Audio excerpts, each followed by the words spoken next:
papier ça. Papier ça equal to killing coupon.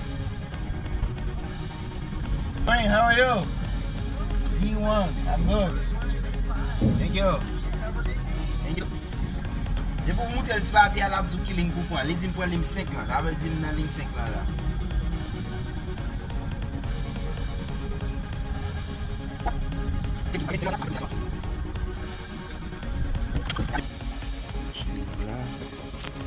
Charger le vélo. On va le charger. Let's go.